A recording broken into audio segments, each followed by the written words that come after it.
Akhirnya setelah sibuk pindah rumah, pindah kota, pindah studio, dan segala macam tete bengek lainnya, gue punya sedikit waktu nih di bulan Oktober ini buat nonton, walau streaming sih, soalnya kalau ke bioskop gue belum berani. Dan akhirnya gue memutuskan untuk nonton Werewolf by Night, sebuah Halloween special dari MCU yang terus terang gue terkejut karena ini lebih bagus dari ekspektasi. Walau ya sebenarnya di Phase 4 ini memang kalau mau jujur, film maupun show-nya MCU ini cenderung hit or miss ya.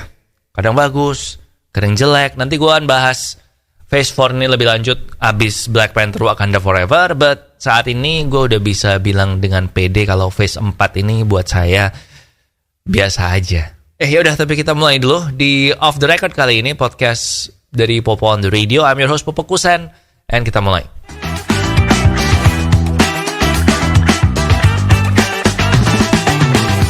Gue bisa hitung dengan jari lah ya show dan film Marvel di Phase 4 ini yang bikin gue suka, yang bikin gue wow gitu. Nah untungnya Werewolf by Night ini termasuk di properti Marvel yang menurut gue sukses, yang bikin gue seneng. Karena gue ngerasa sejak Phase 4 dimulai, sejak film Endgame selesai, gue ngerasanya kalau Marvel ini gak bisa nih kalau formulanya kayak gini terus. Kalau terus ngelakuin hal yang sama kan, kayak origin story-nya dia punya power, terus musuhnya adalah musuh yang powernya sama tapi versi jahatnya dia.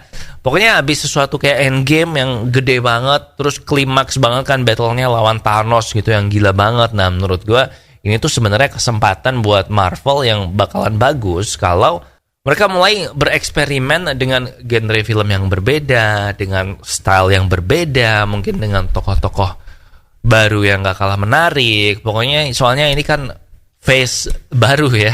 Dan sebenarnya dari awal-awal gue udah ngerasa good idea sih kalau terus si Marvel ini mulai dari TV show kan. Karena TV show-nya kan lucu-lucu kayak WandaVision gitu kan, sesuatu yang fresh gitu.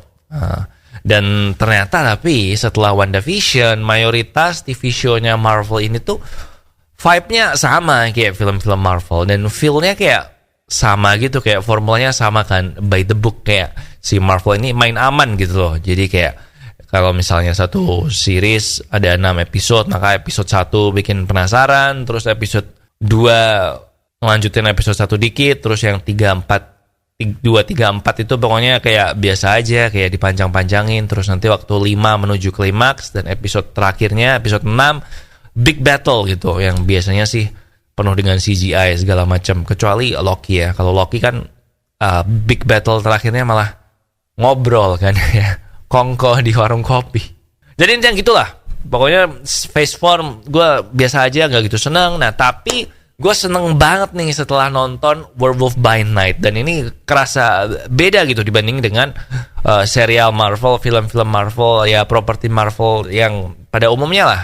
Dan menurut gue ini cukup obvious kalau Werewolf by Night ini adalah percobaannya Marvel, kayak semacam beta testnya gitu ya, untuk sisi Marvel yang lebih ke supranatural. Karena kan emang udah mulai di testing-testing ya, kayak yang Doctor Strange, musuh Dormammu gitu-gitu, dunia aneh. Nah ini udah mulai masuk ke supranatural nih. Jadi memang ini buat beta test aja, dan kalau oke, kayaknya bakal dieksplor lagi supernatural. Gue sebenarnya sempat khawatir ya waktu lihat trailer Werewolf by Night, waktu tahu kalau ini tuh itu filmnya hitam putih terus pakai estetik film horor klasik gitu kan. Gue sempat khawatir jangan-jangan ini nanti cuman gaya doang nih, tapi filmnya jelek. Jadi cuman ya biar keren aja nih, hitam putih terus pakai estetik horor klasik gitu kan. Cuman gue lumayan pleasantly surprise ya. Surprise-nya gue happy karena gue suka sama karakter-karakternya dan gue suka sama ceritanya Werewolf by Night ini. Kadang-kadang film pendek kayak gini tuh harus lebih memprioritaskan plotnya ya dibanding pengembangan karakternya, kayak harus sacrifice gitulah. Dan tapi menurut gue film Werewolf ini berhasil buat mengenalkan dua karakter utamanya, dan plotnya juga tetap jalan terus karena waktunya cuma 1 jam kan. Oh ya, ini film tuh cuma 1 jam dan ditata dengan bagus sih gue bilang flow-nya, dan tokoh utama dan karakter utamanya 2, si Gal Garcia Bernal dan Laurie Donnelly. Menurut gue performance-nya juga keren banget dengan durasi waktu yang mepet yang tersedia. Soalnya penulisannya juga efektif lah, kan waktunya terbatas ya, jadi kita nggak bisa tahu backstory-nya si laki ini gimana, backstory-nya si karakternya Laurie ini gimana, mikirnya apa, dia pengennya apa. Nah kan gak ada waktu buat itu ya. Tapi dengan cara penulisan filmnya ini tuh menurut gue efektif banget sih buat memberikan detail-detail penting tanpa membuatnya tuh jadi kebanyakan ngomong gitu. Jadi pacingnya pas. Pokoknya gue demen lah sama Werewolf by Night ini lah. Dan presentasinya juga oke banget sih, sebelum gue sempet lupa ya. Dan sinematografi hitam putihnya Werewolf by Night ini tuh menurut gue bener-bener berhasil meningkatkan atmosfer dari filmnya ini. Jadi lebih mencekam, jadi lebih berkesan. Dan gue senang banget di sini karena gue ngelihatnya, gue nggak tahu gue bener apa enggak, tapi gue ngelihatnya kayak Werewolf by Night ini tuh dari awal memang dibikin atau direncanakan supaya hitam putih, mau bikin black and white. Jadi bukan kayak mereka syuting gitu kan, terus waktu syuting, selesai syuting, terus tiba-tiba ada yang punya ide, ini kayaknya keren nih kalau dibikin hitam putih, kayaknya keren deh, kayak gitu kan. Dan menurut gue dari awal memang ini di settingnya mau hitam putih. Karena kalau lu kayak gitu kan kadang ada beberapa bagian yang karena tadinya warna jadi hitam putih malah jadi nggak kelihatan kan. Nah ini nggak, ini aman. Dan special mention buat transformasi werewolfnya. Ini spoiler nggak sih? Nggak sih ya. Namanya aja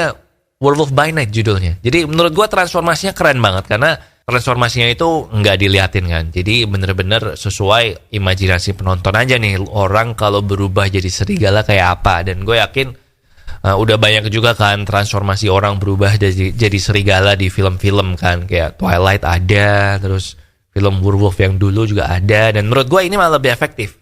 Karena itu tadi, semua orang udah sering lihat perubahan itu. Dan kalau ini dibikin perubahannya kelihatan dan pakai CGI Marvel yang kalau boleh jujur sebenarnya sejak Thanos kualitasnya menurun banget ya gak sih? Lihat tuh, She-Hulk. Ya kan?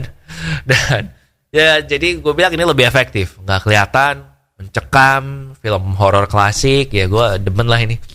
Visually dan estetiknya juga semuanya on point sih menurut gue. Kalau kamu mau nonton Halloween yang serem-serem aja, nggak peduli plot atau apa, pokoknya gambarnya serem, gue bilang film ini juga cocok banget sih.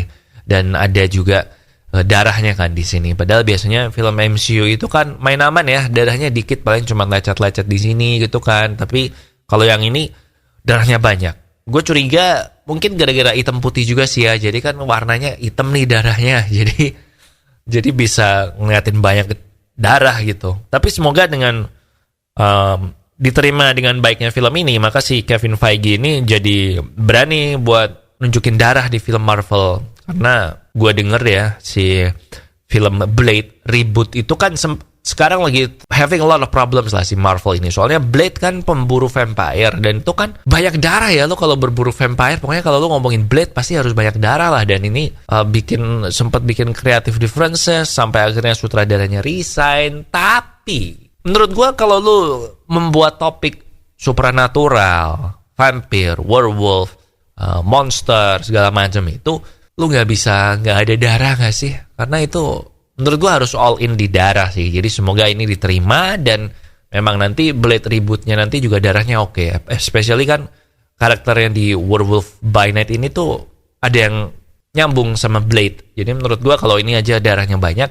Blade nanti juga harus darahnya banyak sih. Jadi harapan gue itu. Terakhir menurut gue format ini gue demen sih.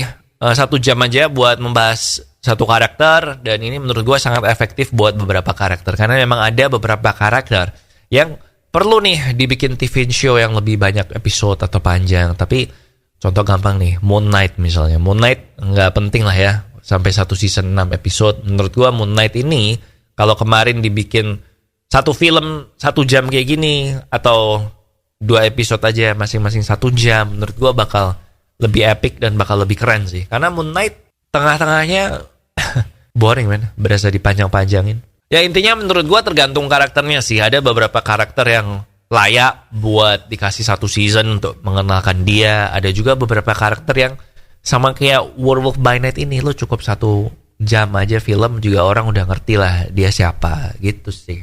So I guess that's it. Overall gue enjoy banget Werewolf by Night. Ada beberapa jurus di sini yang bisa dipakai sama Marvel buat film-film yang lain biar lebih interesting. Karakter yang di sini juga keren. Gue pengen lihat karakter-karakter ini lagi. durasinya juga nice, 1 jam gitu, nggak bersambung, nggak nunggu berminggu-minggu. Dan gue pengen sih Marvel bikin lebih banyak lagi film-film spesial gini 1 jam gitu, yang menurut gue seru. So I guess that's it buat Off The Record Popo on the Radio hari ini. Kalau belum subscribe YouTube Popo on the Radio, please do so now biar membantu buat lebih semangat juga. Doakan semoga saya cepat sembuh ya, ini lagi gak enak badan. And ya semoga kamu sehat-sehat selalu, jaga kesehatan, lagi cuacanya gak bener. Okay? Thank you for watching and I'll see you when I see ya.